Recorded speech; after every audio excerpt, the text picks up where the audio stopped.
This oasis of surviving East Siberian virgin forest is one of a kind.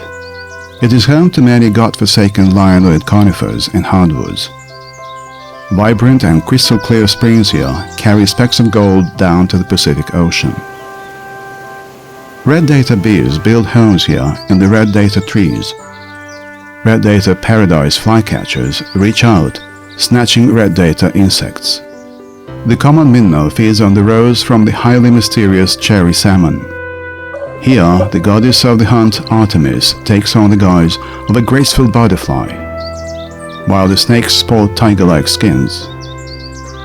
The bear here nests in the hollows of a giant poplar just like a bird, whilst the wildcat impudently steals prey from its larger relative. The Indian weasel attacks the Siberian hazel grouse. Even the chipmunk doesn't pass up the chance of having some meat. When night falls, legendary spectre of the local forests, the Far East leopard, commonly called a panther, descends from the rocky hills into the river valley. This large, powerful cat is the only subspecies of the entire leopard family that has learned to survive in deep snow. The Far East leopard is the most scarce big cat on planet Earth. Those who found themselves here and are lucky enough to see it all with their own eyes will be changed forever. This story is about the last line of untouched wild nature, about the unknown and mysterious domain of the Far East leopard, the leopard with wise grey eyes.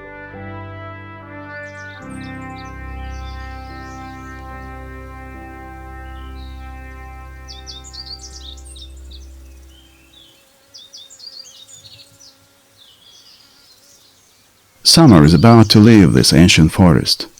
This means that summer rains will be finally replaced by autumn sunshine. Ferns have grown a man's height, some barely supporting their majestic plumes. Legendary ginseng is ready to shed its berries any moment. These will drop into the moss below, masking their parents' location. Weary trees moan under the heavy burden of boundless vines, with glorious clusters of schizandra, actinidia, and grapes. Grass rustles softly as heat-loving snakes from across the forest squirm and wriggle their way to their hibernating ground. They must hurry, because any morning now, Mother Nature will wave her conductor's baton, and the magic tune will ripple across the land of the leopard, performed by the unparalleled orchestra of the fall.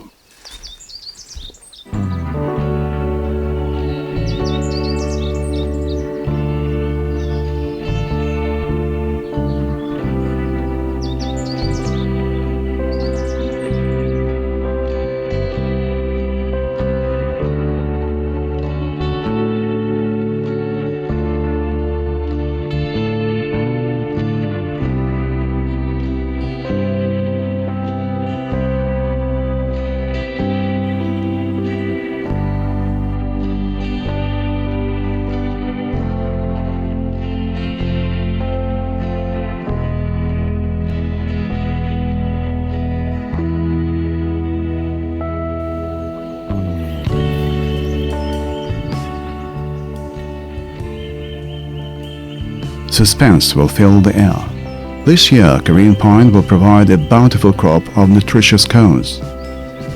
This harvest has been anticipated by the entire animal kingdom within the land of the leopard. Now, all the living creatures, young and old alike, eagerly wait to see the first ripe cone hit the ground. The thrifty and crafty squirrel is hastily building a new home, having decided to move closer to the treasury of cone seeds. There are other inhabitants to be spotted here. Not exactly admirers of the fallen cones, they simply like the taste of those who love them. This habitat is equally shared by the Siberian weasel, the Indian marten, the fox, and the wildcat. Even the leopard includes Korean pine groves into his regular hunting beat.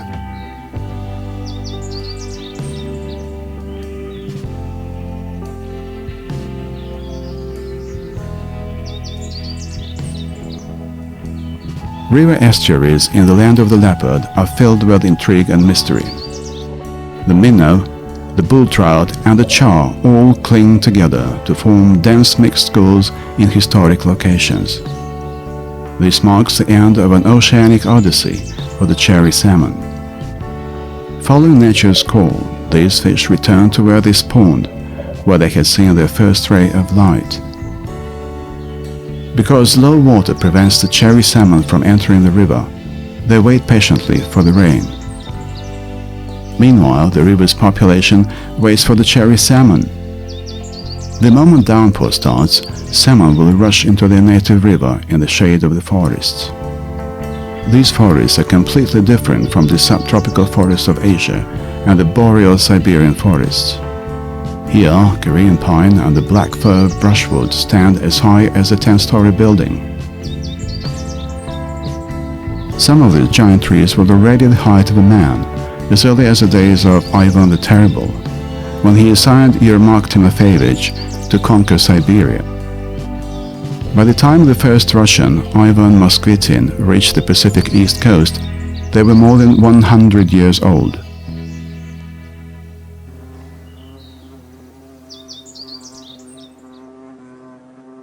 Wild Indian honeybee colonies are still to be found in the hollows of these prehistoric giants.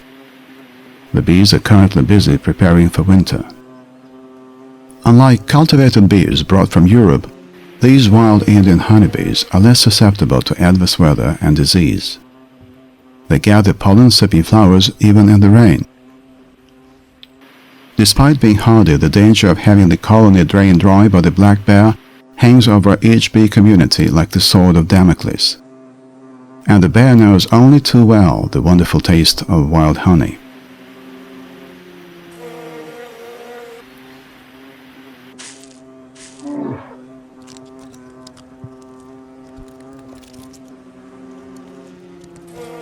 This time the army of wild Indian bees offered a complete rebuff to a young black bear intruder, saving his honey stock, which clearly was not meant for him.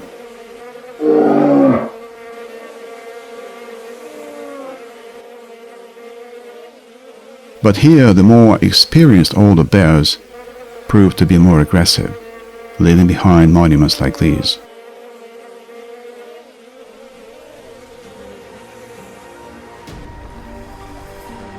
Because nighttime is truly leopard time, each night turns into a sheer nightmare for the native roe deer and the sicko deer. Death itself descends from the hills, striding on soft paws, noiseless and inescapable. The leopard will see prey in intense darkness, stalking the unsuspecting victim by treading on rocks alone, upwind and clear of any rustling leaves. Staying upwind, the leopard makes allowance for the change in wind direction, so that the prey won't smell him as he approaches. He will assume the best possible position for the final approach and attack. He will lie in ambush for hours, waiting for an opportune moment to dart. He seldom stays hungry.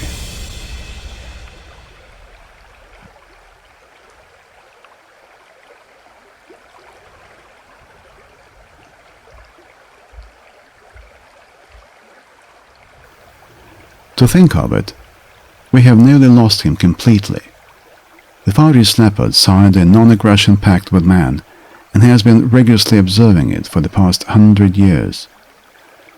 Regrettably, the pact turned out to be unilateral. By the end of the last century, there were only 30 Far East leopards left. Just 30 species on the entire planet.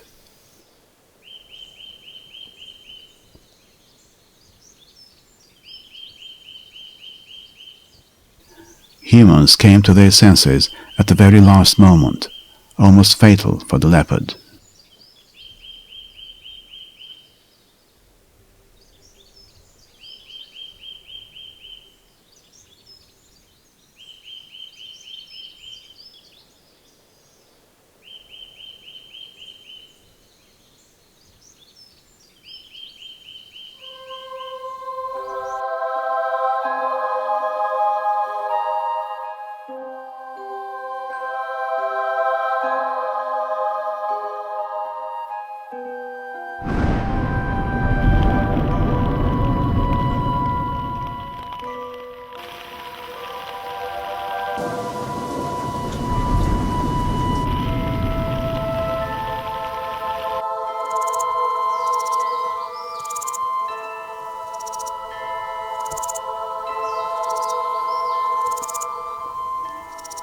The much-awaited downpour raises the river water, so the cherry salmon hurries upstream in search of the best spawning ground.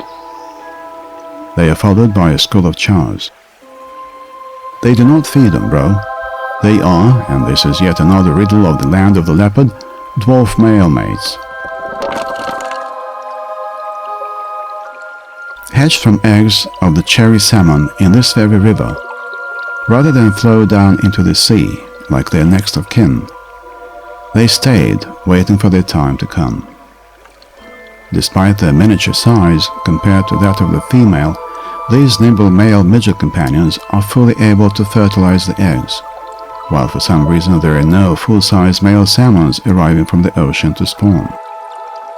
This explains why the female treats these baby-sized fish so favorably, as long as she doesn't encounter a larger caballero. Digging a hole in river pebbles with a fishtail is a no easy task. Once fertilized eggs are in the hole, they are carefully masked. This takes up the very last of her stamina. Parental duty fulfilled, the mother fish tries for some time to guard the fresh heap of pebbles by remaining midstream using her battered tail. Life is dying away inexorably for the fish. They will never return to the ocean. Through death, they will ensure that their offsprings will not die of starvation as their lives start.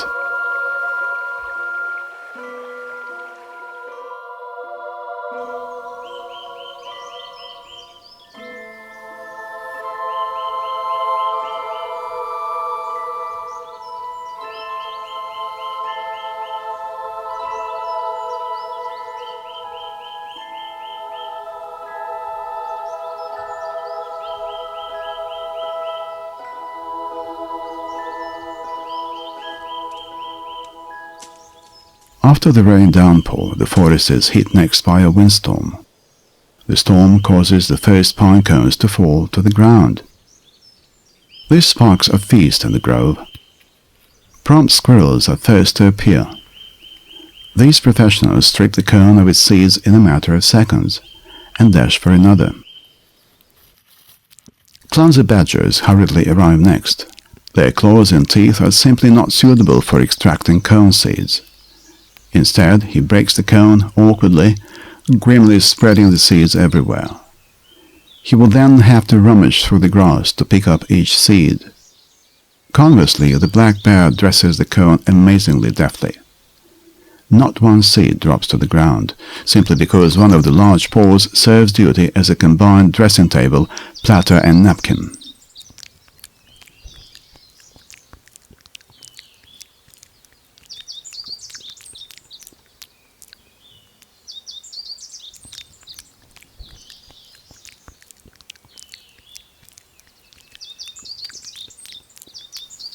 Unlike the badger and the bear, the chipmunk is faced with a more complicated task. It is not the fat that he accumulates for the winter, but the seeds. It is for this reason that during the fall the chipmunk doesn't indulge in gluttony. While everybody feasts away, he carefully stuffs cheek pouches with the seeds and carries them into his winter larder. These gathered seeds would last the chipmunk through the winter in his warm and cozy flat. And it's not until the harvesting battle is over that the exhausted toiler will allow himself a meal. Woe is the striped seed hoarder, should his larder hole be uncovered by the bear. The black bear doesn't mind spending hours acting as a large hog in order to obtain a couple of kilograms of the hoarded cone seeds. If such pillage occurs near the first frost, the chipmunk will not be able to outfit and stock a new larder. Sadly, he'll be doomed to a long winter of starvation.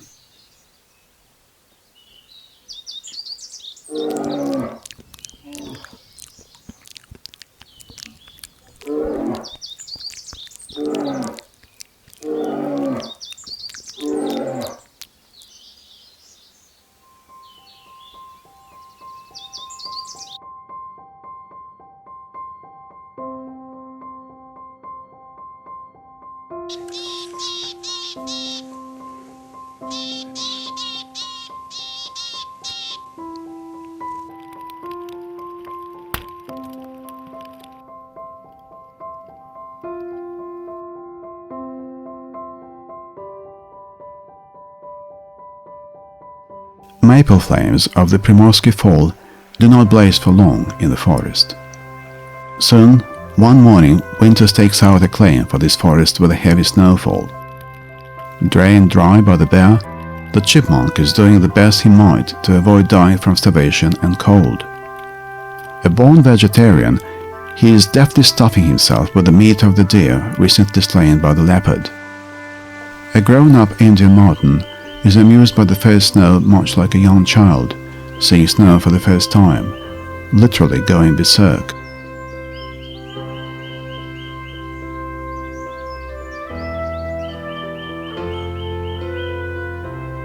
Tiger cubs also find their first snow much to their liking.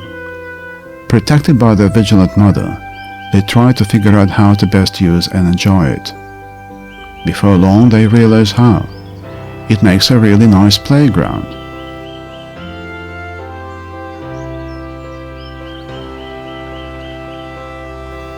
The dipper, a winter diver, is unimpressed by the snow. This frost-proof submariner is only anxious to make sure the river doesn't ice up completely. There needs to be open water for him to dive in for food.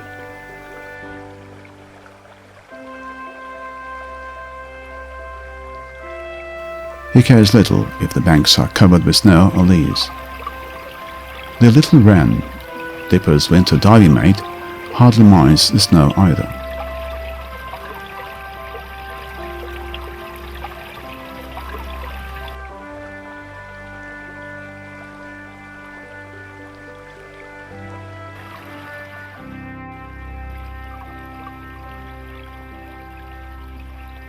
By contrast, the barefooted leopard is annoyed by the snow as it clings to paws, skin and hide. Though he learned to survive through these harsh local winters, his hot climate oranges do not exactly make him happy with the first snow.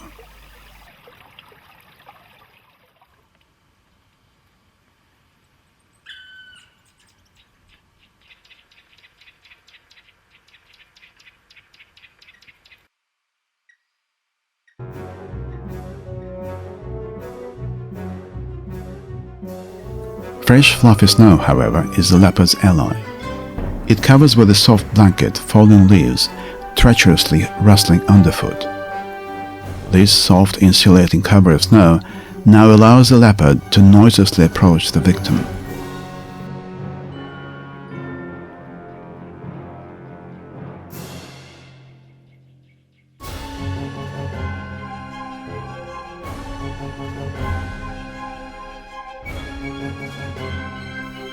Regardless, there's always a pair of watchful eyes in the forest that the hunter will overlook, with a disgusting voice at that.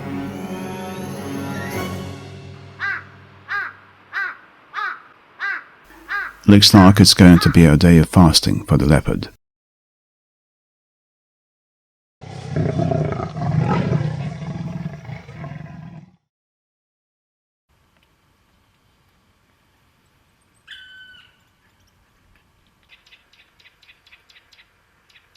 The forest orchestra's rendition fades away with the arrival of winter. Songbirds fly south, taking their songs with them. The land of the leopard's winter soundtrack subsides to just a mixed percussion of the titmouse squeak, the coachman-like pipe of a nuthatch, the raven's note, and the caw-caw of the jay and woodpecker. But it's only the river that keeps playing its unique winter blues on a keyboard of ice.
Several days on, the same snow soon became the leopard's traitor and the deer's ally.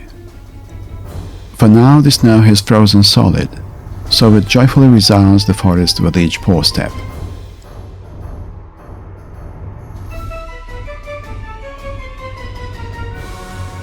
The leopard changes his technique. He makes every effort to step on fallen trees or old frozen footprints that don't groan under the weight of a beast.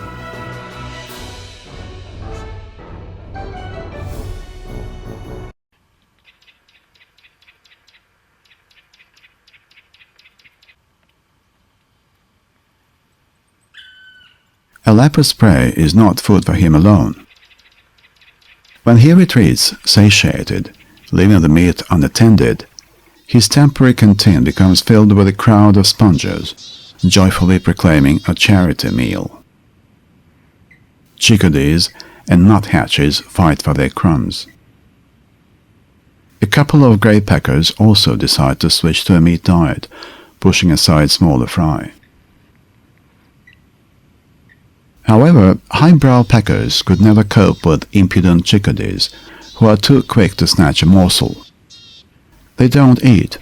Instead, they stash away as much meat as they may before the crows arrive. The nimble Kalinsky mink has changed domicile registration altogether and settled down in the leopard's canteen.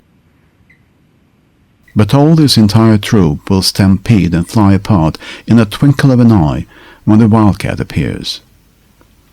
He shadows the leopard like a spectre, stealing part of his prey at the slightest opportunity.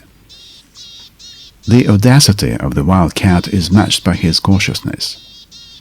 Once he spots the leopard's prey, he never sets about picking and stealing right away. First, he will find deep cracks in the cliffs, one jump away from the meat, inaccessible to the leopard, and only then will proceed to raid the scene, ready to vanish any second back to his underground dungeon.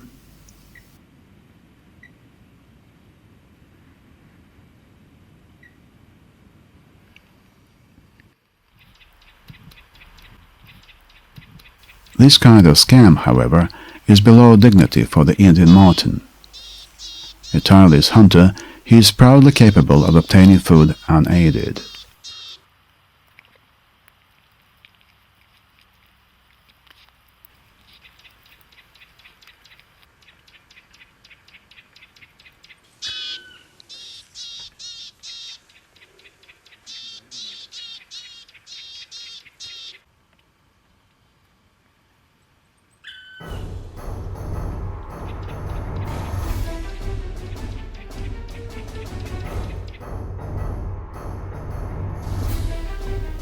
At that very time, beyond the ridge on the different creek valley, a tigress is trying to obtain food for her cubs. But the virgin forest is not a supermarket, and the wild boar is not obliged to become tiger's lunch of his own accord.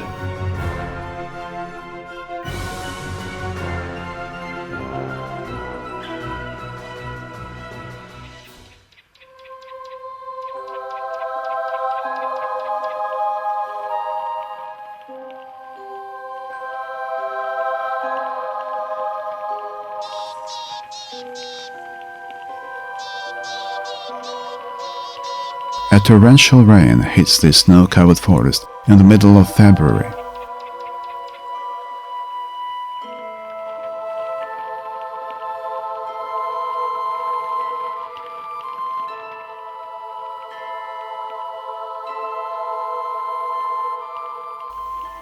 The rain pours all day and stays through the night.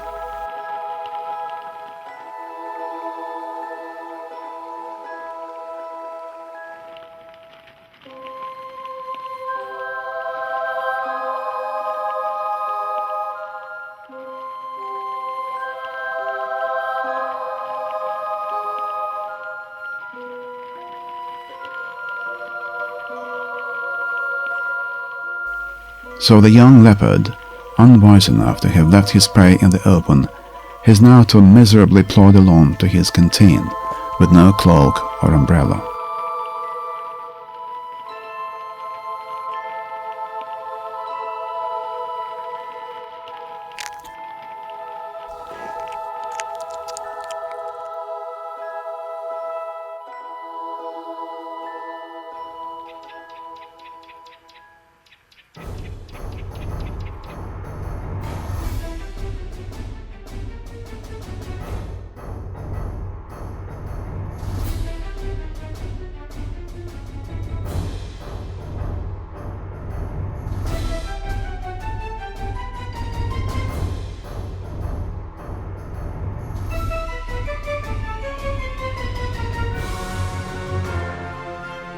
The lynx is a classic northerner, all set for the winter.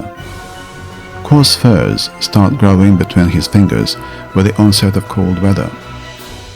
So he will walk about as if in felt boots, with no fear of the snow.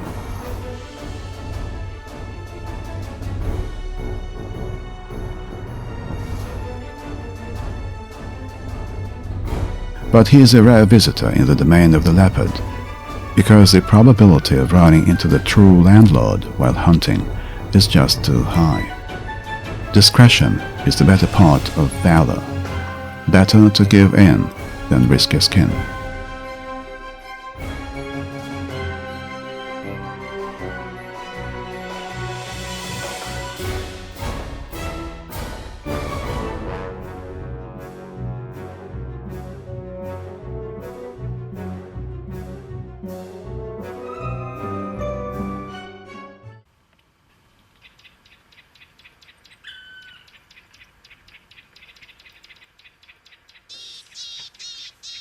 However, recent years have seen the leopard lose his sole dominance. Not long ago, there were only a few tigers to be found in this vast land. Today, the population of the striped giant in these forests has increased manifold. The leopard has had to adapt to his new reality. He gave the tiger the river valleys and withdrew himself into the mountain ranges. So nowadays, the tiger is again the king of the valleys, while the leopard is the prince of the mountains. When encountering his bigger brother, the leopard mimics the wildcat, though with much more dignity. Frequent midwinter fogs are no novelty to the inhabitants of the land of the leopard. They are used to it. But this time even veterans are caught by surprise at the cruel whim of an unforgiving Mother Nature.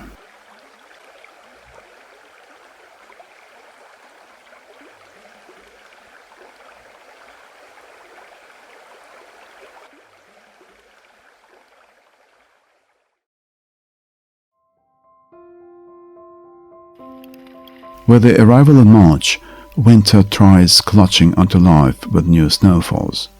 But no matter how much winter tries, the burgeoning willow solemnly proclaims winter's finale.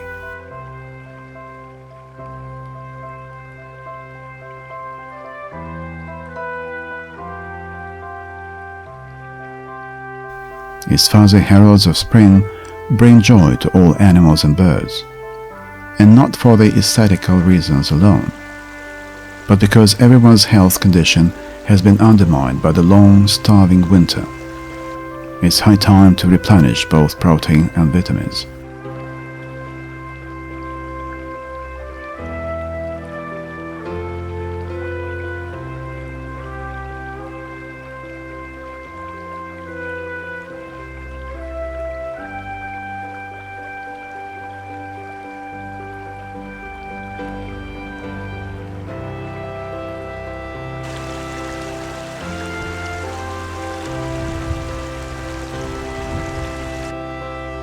The first early butterfly hurries to sip the flower's nectar, but it was her bad luck.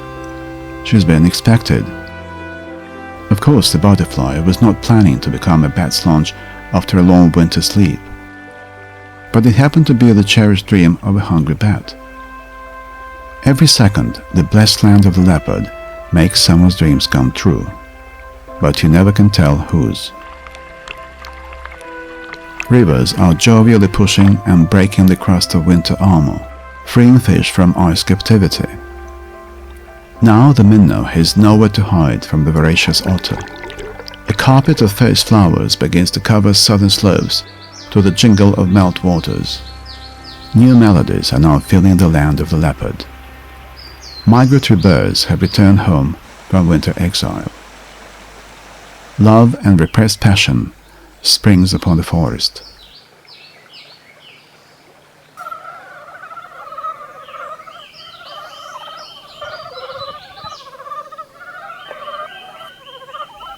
Having hurriedly left their winter holes, frogs are carried away, staging a loud orgy. No morals. Catch as catch can.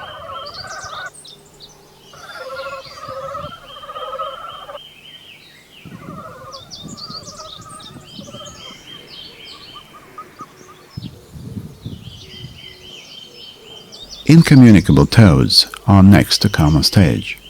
This time it's much quieter and reasonable. The most important thing is not to lose your head in the molestation and to keep an eye on the sky.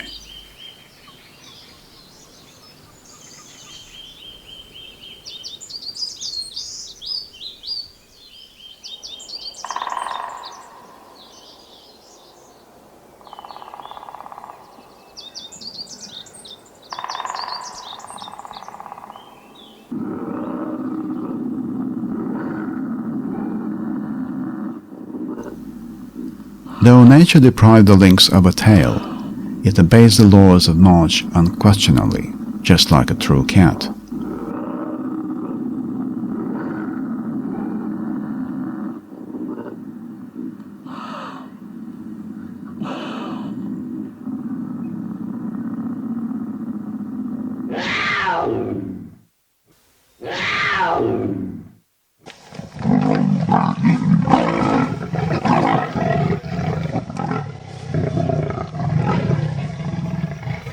There's nothing wrong about it, had this lovely couple not been too loud at such a late hour. There's always someone among the public who doesn't like such noise after midnight, and will never miss an opportunity to raise a classic scandal.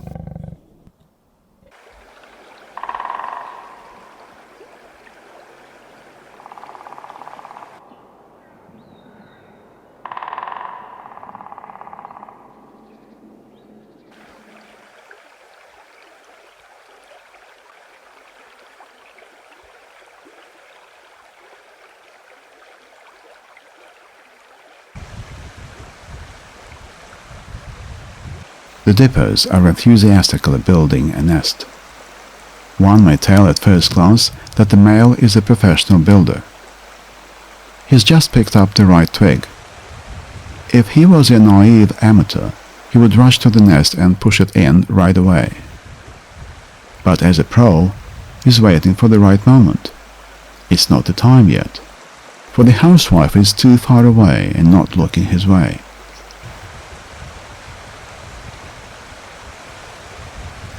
And well, before her very eyes, he now plays a zealous worker.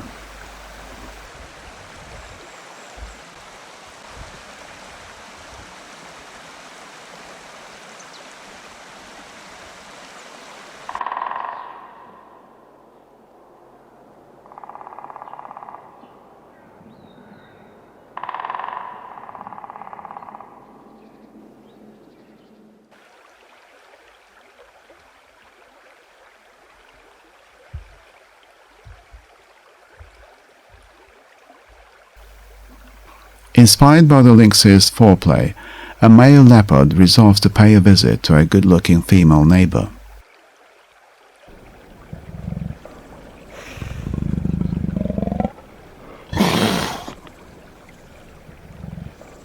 But somehow he must have miscalculated. Instead of flirting, the cutie unequivocally points this suitor to the door.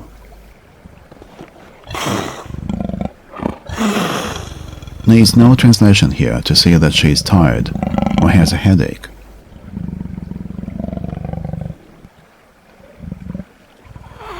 Well, that's all right. He's patient. He'll call again at a more convenient time.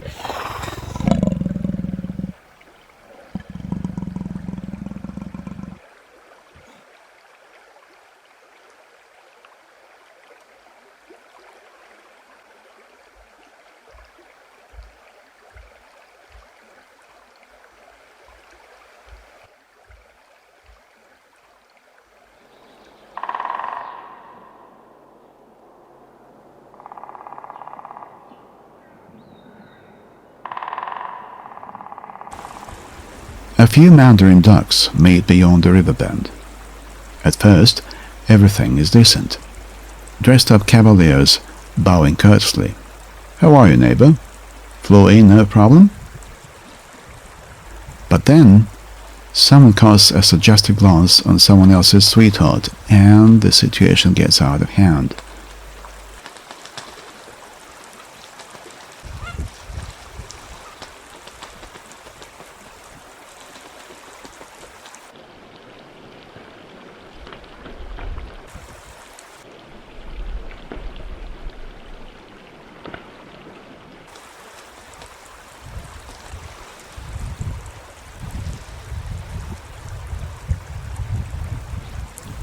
Having punished the rival, the assailant turns his rage on his mate, so that she wouldn't make eyes at strangers ever again.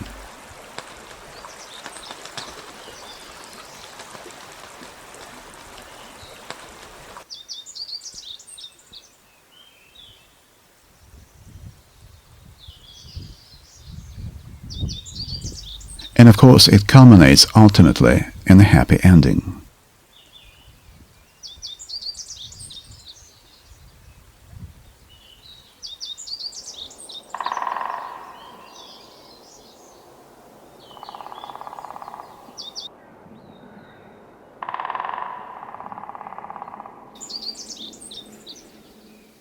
Badger family unions last for years, leaving little room for passion. First, the husband must completely revamp the condo, and only then, well, will he be rewarded for his labor.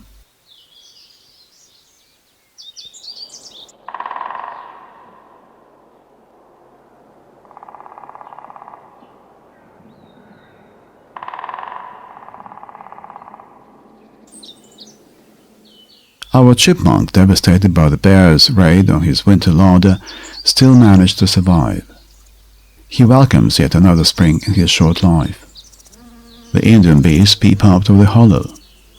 They are not alone. The whole forest now fills with a humming, buzzing, and creak-cracking, because the most abundant forest inhabitant community is now awake. Nearly half of the insects community are endemic to this place. But this pair of flycatchers do not bother that they feed their nestlings exclusively on endemics. There's nothing else to be obtained around here. Mind that mom and dad practice a totally different technique of baby feeding.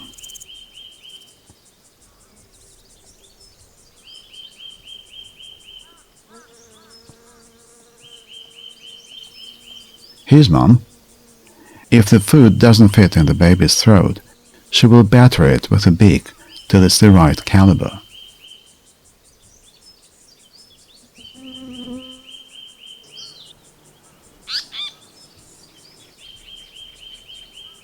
And here's Dad. Too big to swallow? Well, tough luck. Then it's mine. No food wasting after all.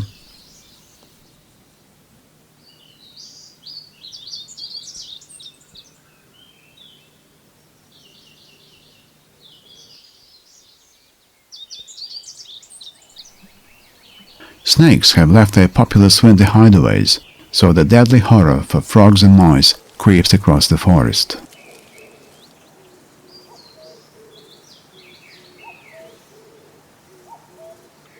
The roe and the deer fawns came into the world.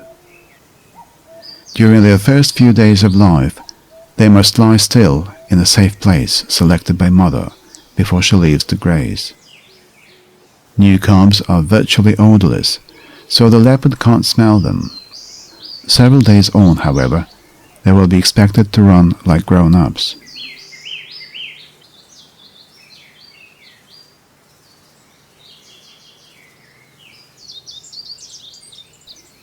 The Indian marten also has newborns, but these little martens are in no hurry to grow up. The mother is determined to tear to pieces anyone who would jeopardize her babies, no matter what intruder's size. But the moment she's gone to hunt, the naughty trinity starts exploring the unknown world at their own peril.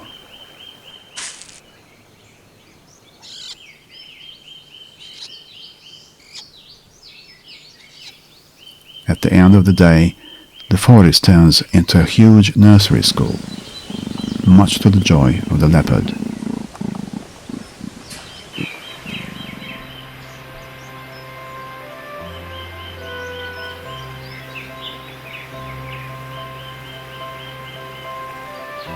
Summer descends upon the forest, bringing with it thick maritime fogs and hard showers. The forest at the crossroads of three dynamic economies, which by the virtue of implacable and unpredictable human logic was destined to be buried under asphalt and concrete. Still, contrary to this rationale, the forest is now turned into a national park, thus saved from man by the man himself. Saved to be preserved as the mysterious and unknown land of the Far East leopard, the leopard with wise grey eyes.